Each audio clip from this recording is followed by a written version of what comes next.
બદલ તમામ પ્રેસ મીડિયાનો ખૂબ આભાર।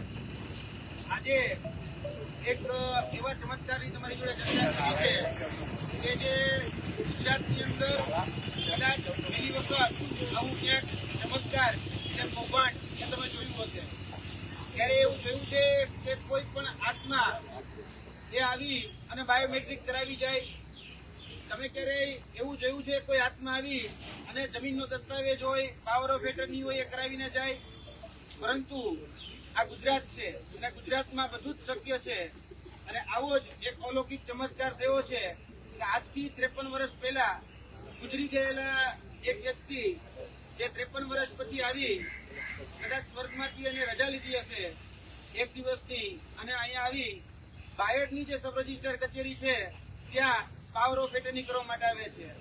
મૂળ મુદ્દો જાણે એમ છે કે 14 જાન્યુઆરી 1972 ના રોજ એક ખેડૂત ખાતેદાર જેનું મૃત્યુ થાય છે, નામ છે છગનભાઈ જીવણભાઈ પટેલ, મૂળ ગામ વાસણી રેલ, તાલુકો બાયડ, જિલ્લો અરવલ્લી।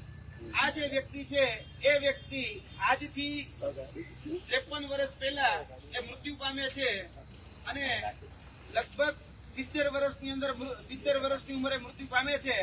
આ એનું મૃત્યુનો દાખલો જે કપડવંજ નગરપાલિકાની અંદર નોંધાયેલો છે, તે સમયની કપડવંજ નગરપાલિકામાં મૃત્યુના દાખલાની નોંધણી એ આપણે જોઈ શકો છો કે મરણ તારીખ 1/4/1972 આ દિવસે એનું મૃત્યુ થાય છે અને એની જે ઉંમર જે છે એ 70 વર્ષની ઉંમર એમાં તમે જોઈ શકો છો। 14 જાન્યુઆરી 1972, માફ કરજો, 14 જાન્યુઆરી 1972 ના રોજ આ વ્યક્તિનું મૃત્યુ થાય છે। હવે આ વ્યક્તિ લગભગ 53 વર્ષ પછી બાયડની રજિસ્ટર કચેરીની અંદર જીવિત થાય છે અને તેમાં એક પાવર ઓફ એટર્ની કરાવે છે। છગનભાઈ જીવણભાઈ પટેલ જે પાવર ઓફ એટર્ની કરાવે છે દિનેશભાઈ નાથાભાઈ પટેલ ના નામે। આ દિનેશભાઈ નાથાભાઈ પટેલ એ મૂળ અમદાવાદના છે અને એના નામે આ દસ્તાવેજી પુરાવો એ તમે જોઈ શકો છો કે આની અંદર 20,60,000 રૂપિયાની રકમ લઈ અને આ દસ્તાવેજ એ કરવામાં આવે છે। હવે આમાં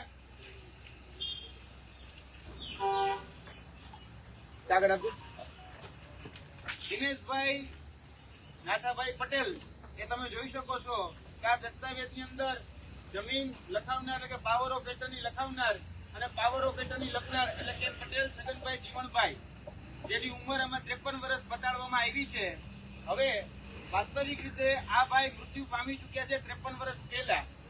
હવે જે છગનભાઈ જીવણભાઈ પટેલ જે છે એ છગનભાઈ જીવણભાઈ પટેલ જે પોતાનું આધાર કાર્ડ અને સબ રજિસ્ટર કચેરી જે છે ત્યાં આ વ્યક્તિની અંદર કદાચ આત્મા આવી હશે, એટલે આ વ્યક્તિ જે છે એ બાયડની સબ રજિસ્ટર કચેરીની અંદર જઈ અને પાવર ઓફ એટર્ની કરાવે છે।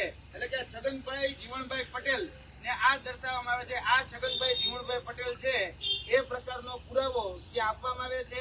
તેના તમામ દસ્તાવેજી પુરાવા જે છે એ દસ્તાવેજી પુરાવામાં પણ આપવામાં આવે છે। આ વ્યક્તિનું પાન કાર્ડ પણ ત્યાં આપવામાં આવે છે। આ વ્યક્તિ જે છે એ છગનભાઈ જીવણભાઈ પટેલ ત્યાં પોતાનો અંગૂઠો પણ આપે છે, પોતાની સાઈન પણ કરે છે અને જે લખાવી લેનાર જે છે દિનેશભાઈ પટેલ એ પણ પોતાનો અંગૂઠો અને પોતાની સાઈન આ દસ્તાવેજ ઉપર કરી રહ્યા છે। આ તે સમયનો સબ રજિસ્ટર કચેરીનો આધારભૂત પુરાવો છે। તેની સાથે સાથે આ વ્યક્તિની જે સાક્ષીમાં રહેનાર જે વ્યક્તિઓ છે એ વ્યક્તિઓ પણ એનો આધારભૂત પુરાવો એ તમે જોઈ શકો છો કે આ જે સાક્ષીઓ જે છગનભાઈ છે એના સાક્ષીઓ રહેનાર જગદીશકુમાર બાબુલાલભાઈ પરમાર જે મૂળ ઠાસરાના વતની છે અને એની સાથે ચેતનસિંહ પર્વતસિંહ સોલંકી જે બાયડના વ્યક્તિ છે। હવે છગનભાઈ સાથે હમણાં નાવા નીચોડવાનો કે સ્નાન સૂતકનો કોઈ જ પ્રકારનો એ વાસણી રેલ ખાતે કોઈ પ્રકારનો સંબંધ નથી, પરંતુ એ આત્માની ક્યાંક ને ક્યાંક સાક્ષી પુરાવા માટે એ બાયડની સબ રજિસ્ટર કચેરી સામે બાયડના તત્કાલીન જે સબ રજિસ્ટ્રાર છે એ સબ રજિસ્ટ્રાર પાસે રણજીતભાઈ મોડિયા એની સામે આ વ્યક્તિ ઉપસ્થિત થઈ અને પાવર ઓફ એટર્નીમાં આ બંને જ વ્યક્તિઓ પોતાની સાક્ષી પુરાવે છે। હવે જે આધાર કાર્ડ રજૂ કરવામાં આવ્યું છે એ આધાર કાર્ડ પટેલ છગનભાઈ જીવણભાઈ, આ તમે જોઈ શકો છો, પટેલ જીવણભાઈ છગનભાઈ નું આધાર કાર્ડ રજૂ કરવામાં આવ્યું છે કે જે વ્યક્તિ 1972 માં ગુજરી ગયો છે. હવે આધાર કાર્ડ નો કાયદો આવ્યો 2010 માં. હવે 2010 માં કઈ રીતે આધાર કાર્ડ બનાવ્યું, કઈ રીતે આધાર કાર્ડ બન્યું, એ પણ અમારા માટે તપાસનો વિષય હતો. ત્યારે જે આધાર કાર્ડ નંબર તમને જે નીચે આપેલા દેખાય છે કે 57075156969964, એ આધાર કાર્ડની જયારે મેં પુષ્ટિ કરી ત્યારે અમને ખબર પડી કે આ આધાર કાર્ડ ડુપ્લિકેટ બનાવેલું છે. અને આ જે આધાર કાર્ડ ડુપ્લિકેટ બનાવવામાં આવ્યું છે તેમાં ઠાકોર મોહનજી વરસંગજી જે હતા એ વ્યક્તિનું આધાર કાર્ડ ક્યાંક ને ક્યાંક ઉપયોગ કરી અને ડુપ્લિકેટ આધાર કાર્ડ બનાવવામાં આવ્યું છે. આ છગનભાઈ જીવણભાઈ પટેલ ના નામે આધાર કાર્ડ બનાવવામાં આવ્યું છે, પરંતુ વાસ્તવિક રીતે આ આધાર કાર્ડ છે ઠાકોર મોહનજી વરસંગજી. આ ઓરિજિનલ આધાર કાર્ડ છે. એના નંબર પણ તમે નીચે જોઈ શકો છો કે જે આધાર કાર્ડમાં છગનભાઈ નું નામ લખવામાં આવેલું હતું, આ ઓરિજિનલ આધાર કાર્ડ સાથે ચેડા કરી અને નામ ચેકી, એટલે કે ઠાકોર મોહનજી વરસંગજી નું નામ ચેકી અને છગનભાઈ જીવણભાઈ પટેલ નું નામ લખવામાં આવેલું છે. તેની સાથે સાથે અમારી પાસે બીજો પણ આધારભૂત પુરાવો છે. આ ઠાકોર મોહનજી વરસંગજી નું તમે પાન કાર્ડ કોઈ જોઈ શકો છો.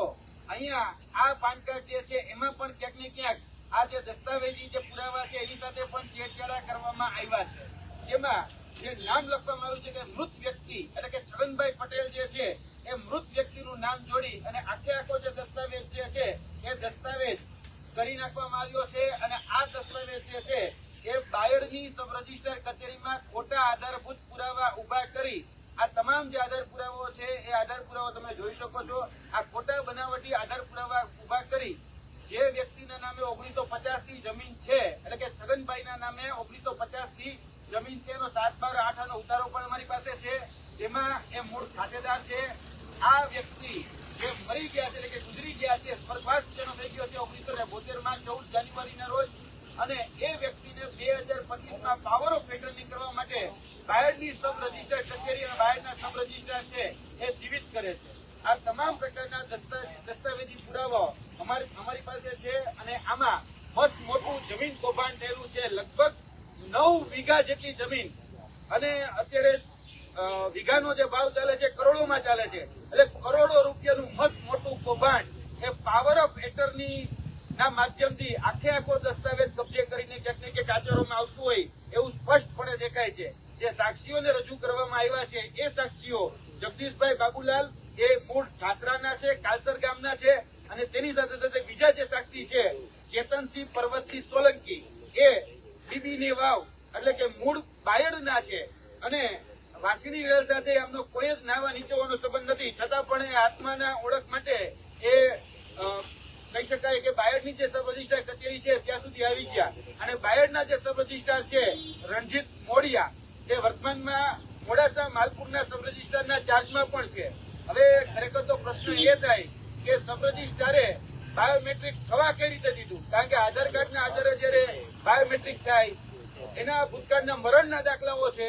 હવે હું એ પણ કહી દઉં કે આના જે વારસદારો છે, એટલે કે છગનભાઈ જે મૂળ જમીનના માલિક છે તે એ જમીનના મૂળ માલિકના વારસદારોના નામ છે વિઠ્ઠલભાઈ છગનભાઈ પટેલ, એટલે કે એમના દીકરા, એમના બીજા દીકરાનું નામ છે શંકરભાઈ છગનભાઈ પટેલ.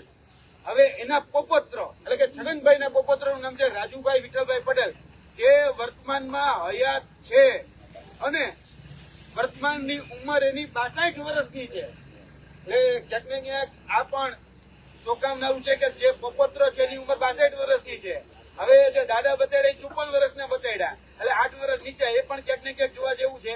બીજું કે પેઢીનામું રજૂ કરવાનું હોય તો એ પેઢીનામું શા માટે સબ રજિસ્ટ્રાર દ્વારા ચેક કરવામાં આવ્યું, શા માટે એનું બાયોમેટ્રિક થઈ ગયું, એટલે કે મરેલ વ્યક્તિનું બાયોમેટ્રિક પણ અહીંયા થઈ ગયેલું છે, મરેલ વ્યક્તિની ઓળખ પણ અહીંયા કરી દેવામાં આવેલી છે.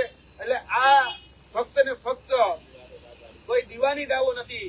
આ જોવા જઈએ તો ક્યાંક ને ક્યાંક સુનિયોજિત કાવતરું છે, કૌભાંડ છે, અને આ ફોજદારી દાવો છે, કારણ કે સરકારી દસ્તાવેજો સાથે ચેડા કરી અને ક્યાંક ને ક્યાંક આ કૌભાંડ આચરવામાં આવ્યું છે. જે નોટરી અધિકારી છે એ નોટરી અધિકારીએ જે ખરેખર ફિઝિકલ હાજરી છે એ વ્યક્તિ જોઈ, એ ફિઝિકલ હાજરી પણ ક્યાંક ને ક્યાંક લીધી નથી. તેની સાથે સાથે જોવા જઈએ તો જે નકલી દસ્તાવેજો બનાવ્યા છે, આ આ જે ગુનાહિત કાવતરું આચર્યું છે, આ માધ્યમથી અમે સરકારને અપીલ કરીએ છીએ કે એની પર તાત્કાલિક તપાસ થાય અને ગુજરાતના મહેસૂલ મંત્રી, ગુજરાતના મુખ્યમંત્રી અને વિજ્ઞાન જાથાવાળાને પણ અમે કહીએ છીએ કે ભાઈ જે વ્યક્તિ આત્માનું બાયોમેટ્રિક કરી શકતો હોય ખરેખર એનો નોબેલ પારિતોષિક આપવું જોઈએ. એટલે આ ત્રણ વ્યક્તિઓને વિનંતી છે કે મહેસૂલ મંત્રી હોય, આપણા મુખ્યમંત્રી હોય કે વિજ્ઞાન જાથાવાળા હોય, આ સબ રજિસ્ટ્રારને મહેરબાની કરીને નોબેલ પારિતોષિક આપો કે જે વ્યક્તિ 53 વર્ષ પહેલા ગુજરી જાય એનું જો બાયોમેટ્રિક કરાવી શકતા હોય તો ખરેખર એ વ્યક્તિ અદભુત કહેવાય અને એનું ખરેખર સન્માન થવું ખૂબ જરૂરી છે. એટલે ક્યાંક ને ક્યાંક આજે મૃત વ્યક્તિનું આધાર કાર્ડ, મૃત વ્યક્તિના ખોટા દસ્તાવેજ ઉભા કરી આ જમીન હડપવાનું છે, જમીન કૌભાંડ જે છે, આજે મીડિયાના માધ્યમથી તમારા સમક્ષ રાખ્યું છે. આ જ તમામ આધાર પુરાવા અમે અરવલ્લીના એસપી, વર્તમાન કહી શકાય કે જે પોલીસ ઉચ્ચ અધિકારીઓ છે એને પણ અત્યારે સુપરત કર્યા છે. આ તમામ આધાર પુરાવા સાથે અમે આની અંદર નિષ્પક્ષ તપાસની માંગણી કરીએ છીએ.